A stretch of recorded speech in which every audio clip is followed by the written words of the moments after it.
Hi guys, I got another video. I like saying that, it's funny. Uh, this one I heard in my sleep. I heard, I'm talking parables because Uncle Algorithm is listening. Um, Shiny yellow rocks. And read between the lines, you'll understand what I'm talking about. So I heard the name of what yellow shiny rocks is. And then I heard Texas. I said, okay, this is really interesting. And, sorry, kind of stuck with me. So here we go. Texas, Trifecta. They have their own power grid, separate from all the other ones, the western and the northern and the eastern one, and I don't know if there's a southeast one, but I know Texas has their own grid. They have their own resources in terms of oil fields. And the other thing is they have a repository to hold their yellow shiny rocks, which kind of makes them pretty independent, which, talk to any Texan and very independent spirit. I was looking at their declaration, it's like their constitution, when the civil conflict that happened in the late 1800s, they pulled away from the rest of the group. I'm avoiding certain words just so I don't get tagged, because of certain things that were being done that were unconstitutional by the North group. And so the Southern group decided, hey, wait a minute, no, states are sovereign, and we're not going for that, So, but when they rejoined, they put in a clause, basically saying, okay, we're going to join back in, but we reserve the right that if we don't like what you're doing, we're pulling back out and going independent again. So I found that really interesting because they have the infrastructure to do that. So then I was wondering, man, they're getting battered by these winter storms, snow. Snow in an area where it doesn't really go. So then I started to look at going, why? Some people say it's nature. I'd say silver iodine. And you can look it up. And, Tesla talked about frequencies and vibrations. So I'm thinking, why are they getting hammered just because of this weird anomaly? Well, which state started filing lawsuits last year and beginning of this year before January 20th? And they're still pending. Okay, so retaliation, getting punished, getting hammered, So then I'm thinking, how could they do this? Well, Southern California out in the desert, next week on Monday, it's going to be like in the 80s in February. This is not normal either.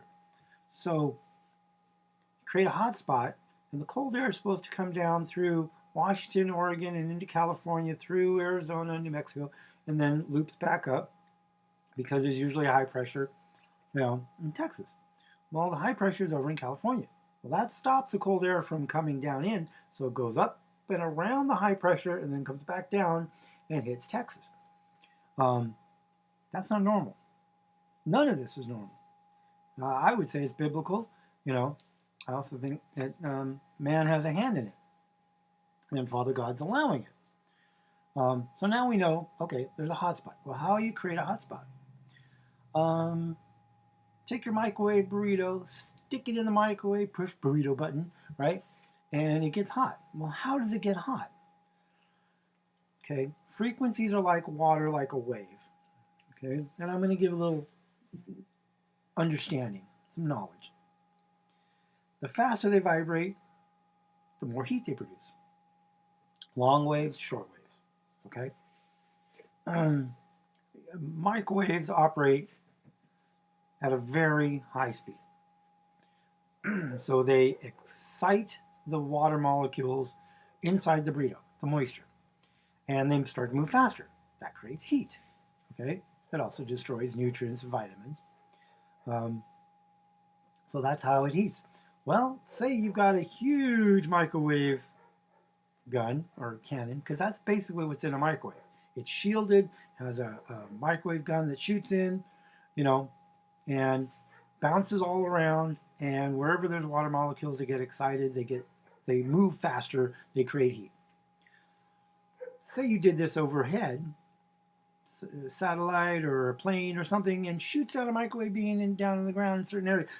There's water, there's moisture, it's gonna heat up, okay?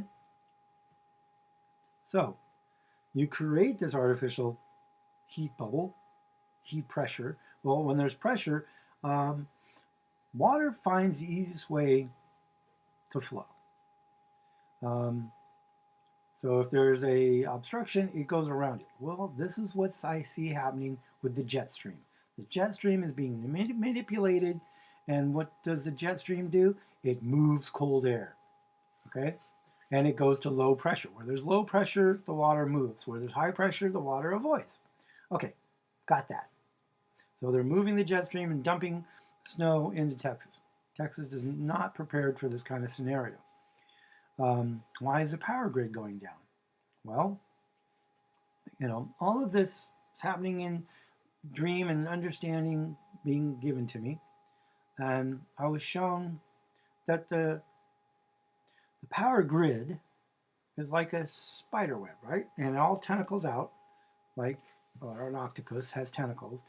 And you see each little sucker on the tentacles. Well, the power grid's kind of the same way, but they have substations.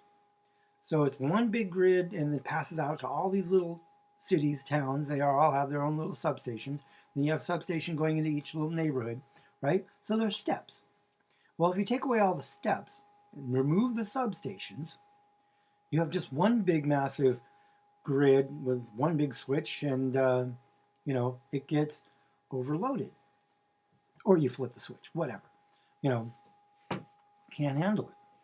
But then, you know, the whole design was, okay, we take the power and we shoot it to the substations, and the substations shoot it to different cities, and the cities go to different neighborhoods, you know, different neighborhoods.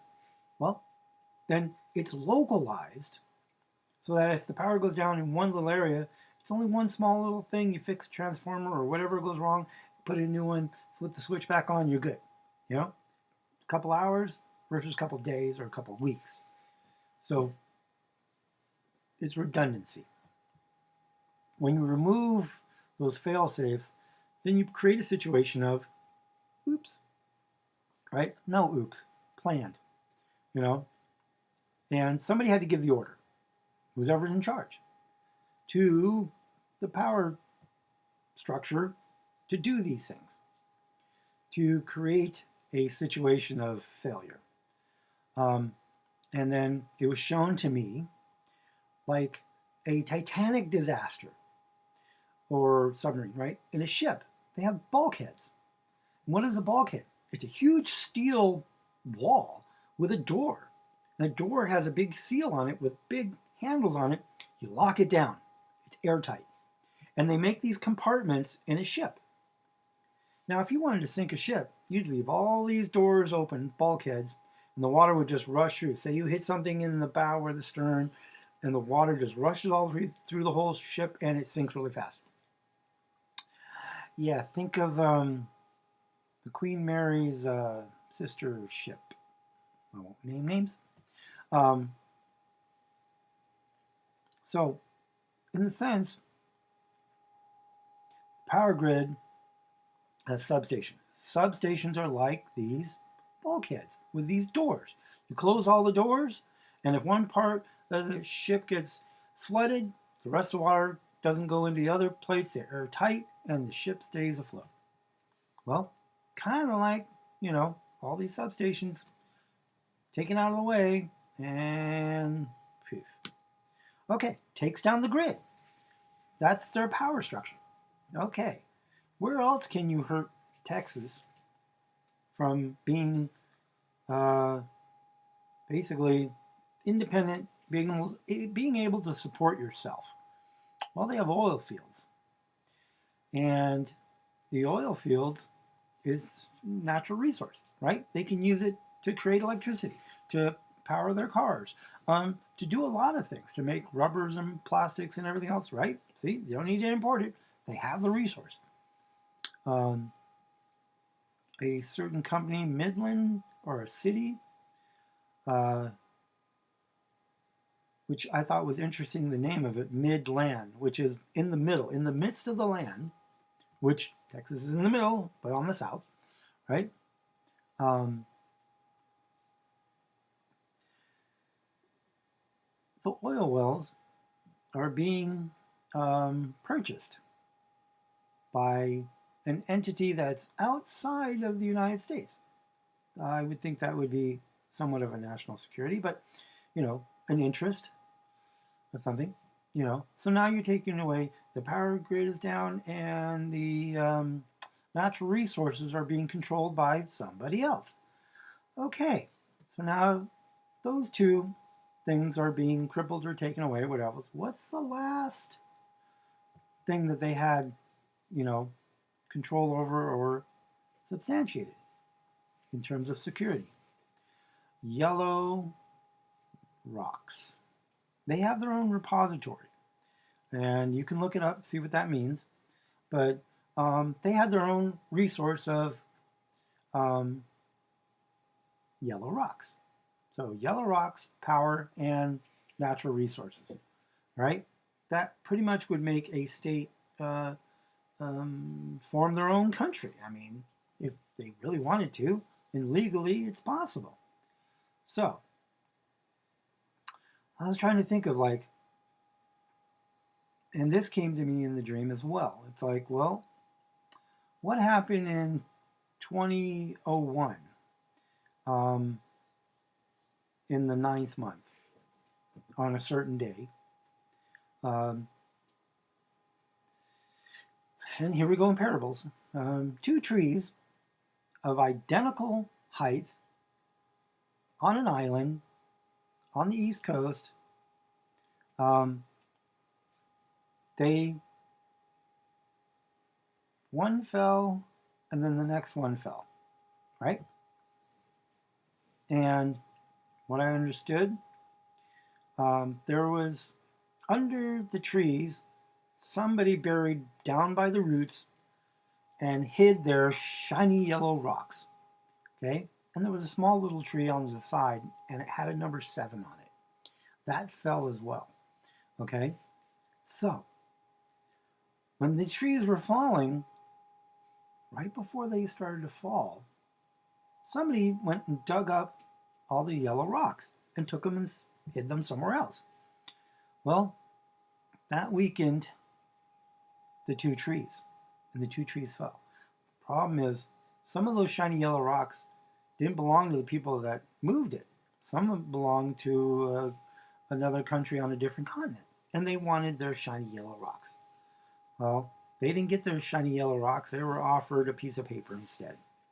And they said, no, I want our shiny yellow rocks.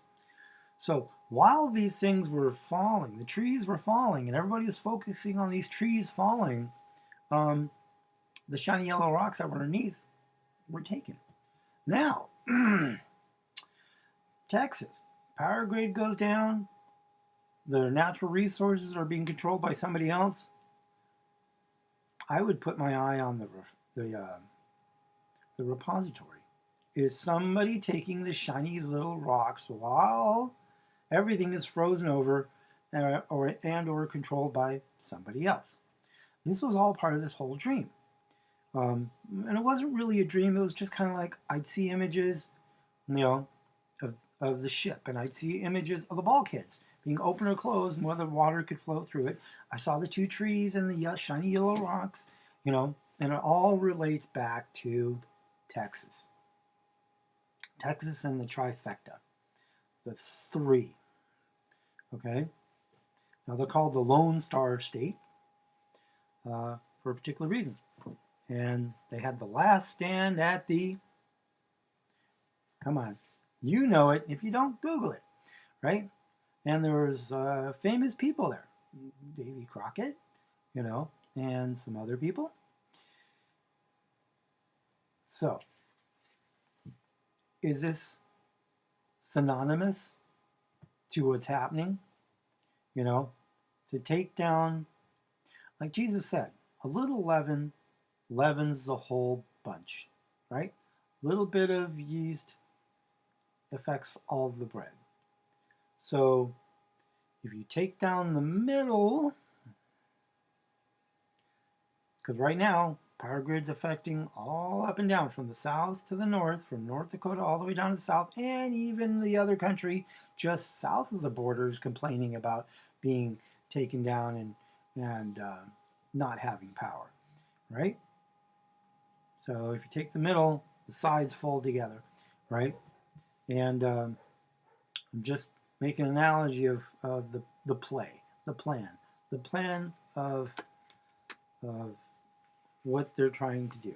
You know, if you take away somebody's right to speak, right to defend themselves, and the right to have freedom, independence, liberty, you know, happiness, well, it goes under control of somebody that you don't agree with or don't want to, you know, follow or do, you know, or have these restraints.